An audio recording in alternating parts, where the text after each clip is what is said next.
But So okay. I'll go into mute then as well then. Okay. All right.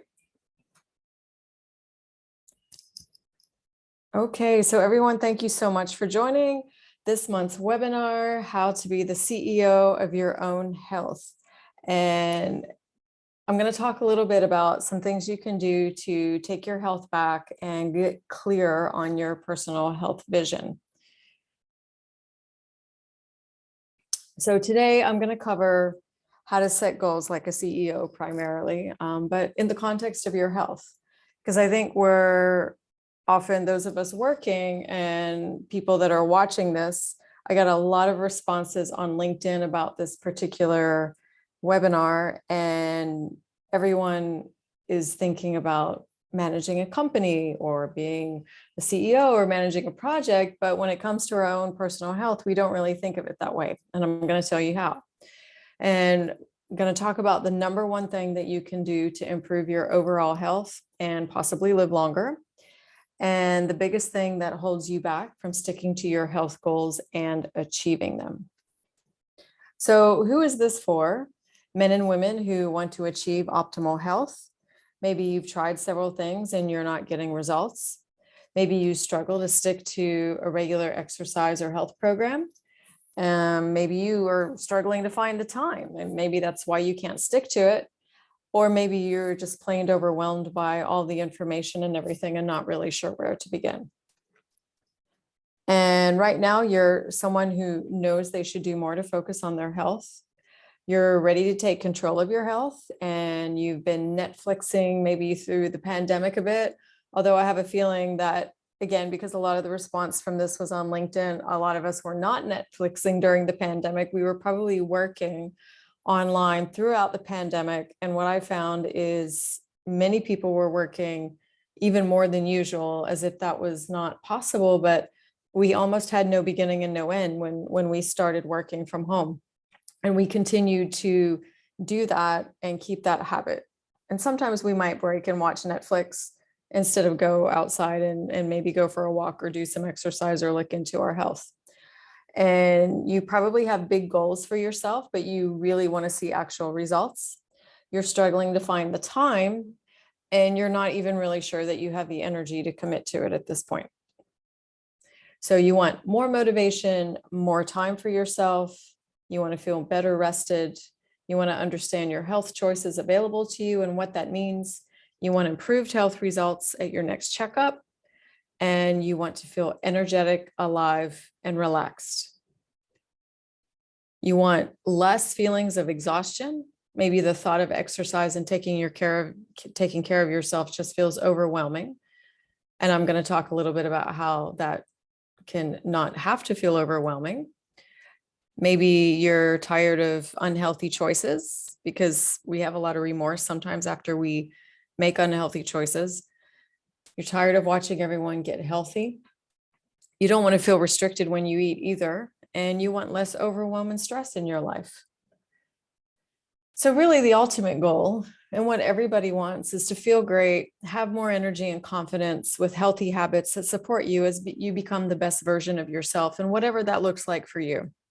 Oftentimes people will equate being healthy just to physical appearance and weight, but it's so much more than that. It is really about being the best version of yourself, physical, mental, mind, body, and soul, and bringing all of that together so that we can all be productive human beings, but yet individuals at the same time. And for those of you that don't know me, my name is Pam Durant. I'm a certified health, wellness, and lifestyle medicine coach. And I'm the founder and managing director of DiaPoint ME. I'm a member of the Institute of Coaching. I'm certified by the American College of Lifestyle Medicine, as well as Well Coaches School of Coaching, which also works with the Institute of Coaching, and they teach coaching and positive psychology at McLean Hospital, which is the Harvard medical school for teaching. And I'm about to complete my certification in mindful eating, as well as many other things. So if you have any questions about my qualifications, please feel free to ask me. Before this, I worked in healthcare for so many years. I almost forgot how many now, at least maybe 20 or so. So yeah, if you have any questions, feel free to ask me. But over the last 7 years, I've supported countless people in managing their health, achieving the life that they've always wanted to live. I have my own personal experiences in health and wellness outside of my work, training, and certification. That's for myself, but also my son was diagnosed with type 1 diabetes when he was just 20 months old. And through that experience, I really saw health in a very different light, not because he has diabetes. Type 1 diabetes is not curable, you're insulin dependent. But what it made me realize is what I tell everyone is that I always used to think I was a health expert, but I really wasn't until I had to manage a chronic condition in a child. That opened my eyes to how our health, what we eat, what we do, activity, how everything affects our health.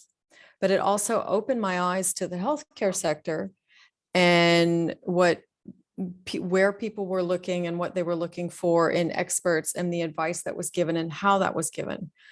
And so that led me on a journey to explore this more and help people find their own health and wellness and be the best version of themselves that they can be. I've had several, before COVID, we were doing all kinds of face-to-face meetings, meetups, sessions, workshops, so many other things around the health and wellness space, sometimes for general health, sometimes for coaching in diabetes and wellness, sometimes for parents taking care of children with chronic conditions, and those are just a few. Again, some testimonials from people that I've supported that they really enjoyed my style of coaching and they found it very supportive. And I always say one of the most powerful questions that we can ask someone is what they think. And oftentimes people will take pause with that because no one ever asks an individual what they think or often how they feel. It's more directive and just saying, you need to do this or you need to do that. And when we start thinking of our health and wellness, we often do that to ourselves. We don't stop to think and ask how we want to feel or what we're doing. So how to set health goals like a CEO. So give yourself a gold star if you have a vision and a roadmap for your health and how you want to live. We do this for companies all the time. We do it for projects. We have a vision, we have a clear idea and a strategy and a plan about what we want to do. And we have even a deadline. And we have different milestones all the way. But we don't often do that for our own health. The vision, you break it down into goals. Should do that for your health as well. Give yourself a gold star if you're doing that. And if the vision and goals are specific to you. The reason I say that is because so often we're looking to others for advice, yes, which we want sound advice from experts, but sometimes we'll see people doing things and think, oh, well, maybe that's a good idea. Maybe I'll try it too. But maybe that's not really the right health vision or goal for me for many different reasons. And I'll talk a little bit more about that. And give yourself a gold star if you've set very specific, measurable, achievable, realistic, and time-based goals for yourself. In the coaching world, we call those SMART goals. And I really don't like that term, but it's because there are no stupid goals, but it's an acronym to help us remember.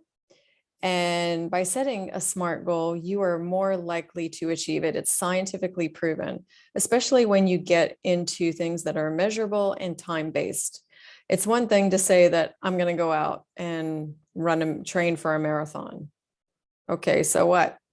But if I don't say, in order to do this marathon, I am going to go out and run Monday, Wednesday, Friday for 30 minutes at a time to build up my endurance at 5 o'clock every day, it's much more likely that it's going to happen. So that's why we talk about SMART goals. Some red flags might be, like I mentioned, if you're following the latest health or diet trends on social media or what your friends did, that's probably not likely going to work for you, or it might work for you in the short term, but longer term, it's not going to help. Why is that? Because no two people are alike. One, you may not even enjoy the latest health or diet trend that your friends are doing. And also our microbiome as human beings, everyone is completely different. So the effect that one diet might have on one person is not necessarily going to be having the same healthy effect on another person. That's why it's important to work with people who understand all of these different things and parameters, and also people that are not going to override a doctor's advice if you've been given advice about certain diets or things that work for you. That can happen too. So if you don't have a clear idea about your current health state versus your future health desires, and what I mean by that is that you know your health status right now. You've had a checkup recently, at least within the last year or so, preferably you're doing it every year, but you need a place to start from. And having a checkup and getting all your basic things like your cholesterol, your blood sugar, and all of these other things looked at gives you an indicator of where you are. Now, there are some times that you may have some more undesirable outcomes, maybe like an elevated cholesterol or elevated blood sugar, and you've been exercising and doing all the right things. That can happen because genetically we can't always control what our body does.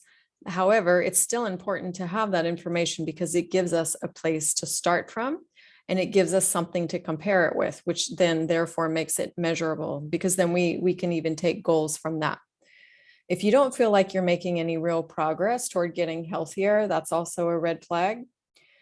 And if you don't have any action items booked or scheduled in your calendar related to your health, this could be a red flag. Maybe yes, maybe no. Maybe you know in your head that you're going to do it every day and you write it down. Maybe you don't book it in your work calendar, but it does help to do it. And if you're not really penciling it in or dedicating the time to do it, like I said, you're not likely going to continue to do it or sustain it. What is the number one thing that you can do for better health? Often people will say it's to eat better or drink more water. But actually, the number one thing that you can do for your health is to get good sleep, get enough sleep. How much is enough? 7 to 9 hours of uninterrupted sleep every day, if possible. I know that's impossible every day for most of us, myself included. It's really hard, but if you're doing it, give yourself a big gold star. Sleep affects everything.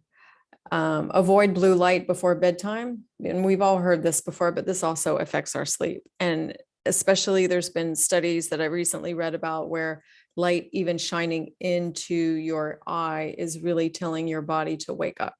So one thing that it's blue light, but really any kind of light like that is going to wake you up. That's why in the morning, it's nice to wake up and open the curtains and get all that sunlight if you can. We're lucky that we're living in Dubai and we have the opportunity to do that and not living somewhere dark.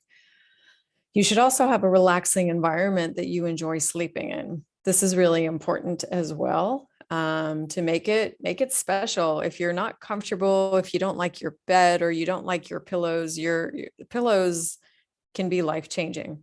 I didn't believe that until actually my niece recommended a pillow for me. She said, trust me. I was like, really? She said, yes. So I went out and I got good pillows and I sleep so much better when I do sleep, even though it's interrupted and not quite, what it should be. So I have personally work to do there. But if you're doing all of these things, give yourself a gold star. If you're not feeling refreshed when you wake up, then you need to maybe look at something with your sleep. If you're sleeping 7 to 9 hours and you still wake up not feeling refreshed, then you need to look at that. Maybe you want to go get a checkup and go talk about that. Maybe there's something happening that, you could have sleep apnea. Maybe you're not breathing well when you're sleeping, or it could be other things, maybe stress levels, maybe work on your mind. There's many reasons why you may not be feeling refreshed when you wake up, and that's something to look at. Getting less than 7 hours of sleep regularly. I know we all think we can do it. I think on average, most adults I know are going on 5 to 6 hours. And while we think that's sustainable and we'll catch up on the weekend, but ask any sleep doctor, they will tell you that you cannot catch up on sleep. Once your sleep is lost, it's lost, and it affects our overall health. Sleep affects our hormones. It affects weight loss. I've experienced that myself when I was working out with a trainer once and going through a time where I wasn't sleeping well, but I was still showing up, doing training and eating well, eating very clean. And for like 10 days, I did not lose a single kilo. And the trainer was like, you're lying about what you're eating, because he was making me track everything. And I said, no, I'm not. And then before my next session with him, I finally was able to get good sleep. And I woke up one morning and I was 2 kilos, which is, more or less 4 to 5 pounds lighter than I was before. And what changed? I slept. So sleep also can make us gain weight, and it can also keep us from losing weight.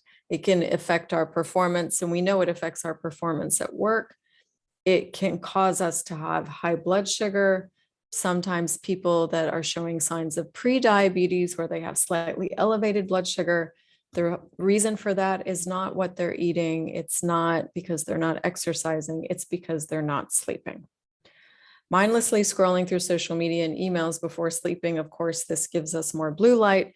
This also stimulates our brain and keeps us awake. And then, maybe not, you end up getting in an argument with somebody online about something, or you read something that really upsets you, then it's harder to sleep, and that will even affect you as you're sleeping. And if you're experiencing revenge bedtime procrastination, this is a new word that came up not that long ago, but what's happening with people who are so busy and overwhelmed, and which is pretty much all of us, I think, and we feel like we're not getting enough time for ourselves during the day. So what we're doing is we're taking revenge on the fact that we don't feel like we got enough time for ourselves. I apologize if you hear dogs barking in the background. We have one dog visiting us, and one dog is ours, and the visitor loves to chase the cat, so excuse any background noise. But revenge bedtime procrastination, when you don't feel like you've had enough time for yourself to do something, or you want to unwind or whatever that might be, then you're taking revenge on your day. When people are doing this, they tend to stay up later than they need to, later than they should, and it's affecting their sleep. So what's happening, let's say you get ready and you're going to go to bed, you think you're going to go to bed at 10 p.m., but you don't feel like you've gotten in enough stuff that you wanted to do for yourself during the day. And then you probably won't even use that time at the end of the day to really take care of you or do the healthy things that you'd want to do. So you'll sleep then maybe 11, midnight, or even later sometimes. This is a really challenging situation that affects our sleep. What is the biggest thing that holds us back from sticking to our health goals and achieving them? There's a few things, but first I want to say, give yourself a gold star if you do things that bring you joy and make you happy. I always use the example of running.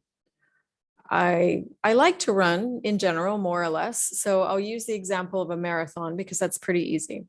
And if I said, hey, I'm going to go train and run a marathon, and I invited you to join me, and you hate running, but you think it's good for you, you might lose weight, or you might get fit, feel better, whatever your reasons are that you think it's a good idea for you, because your friend likes running and you saw a transformation in them, so you're going to try it too. But you hate running down to the very last bit of it, 100%. That is not going to bring you joy. You may actually even get injured by doing something that you don't like. And maybe you'll finish the marathon, but you're going to hate every minute of it. So life is short. We need to do activities and things and focus on health goals that we love, that are important and relevant for us. You should have a clear plan and an outline for your goals. Again, going back to if your goal is to run a marathon, you are going to have a training plan with very clear goals and milestones throughout that time. And you have an accountability partner or even a coach. An accountability partner could be a fellow runner. Maybe you have a running coach, or maybe you have some other kind of coach that's going to support you. And you set some new goals recently. And for example, the new year, it feels like it was such a long time ago, but in the grand scheme of things, it wasn't. We're still in March. And if you set some new goals at the beginning of the year and you stuck to those, then well done and congratulations for progressing on that. Some red flags might be you feel overwhelmed by the big goals in front of you. Again, if you said you wanted to run a marathon and then you have that goal in front of you and you don't even know where to begin because it's so overwhelming. Some people aren't even sure if their goals are meaningful to them after they set them. Sometimes that happens. And the reason for that is because they're not really tapping into what brings them joy and what makes them happy. And it's hard to figure out because sometimes we're overwhelmed with so many other things. We don't know where to begin. And we have to put them on pause sometimes because we don't have time. We don't know where we're going to put it in our calendar. And if you keep doing what you're doing, then you feel like you're not going to improve your health or well-being, excuse the typo, well-being, for 6 months. And that makes you feel miserable because in 6 months' time, or even in 3 months' time, if you're going to take your summer holiday, you want to feel great wherever you're going to go, what you're going to do, or just in general, you want to take your health back. The thought of being in the same place you are right now might make you feel miserable. So the problem is deciding and knowing what the priority is. And that can be really challenging to do alone. It's hard to know. And sometimes you might think, okay, maybe trial and error. But if you do it with support, then you might get there faster. Not might, you will get there faster. So if I still have you with me, have a thought about what is your number one health goal right now? And have you been able to focus on that or make progress toward it? Or do you feel like you're getting there? Or do you have any health goals right now?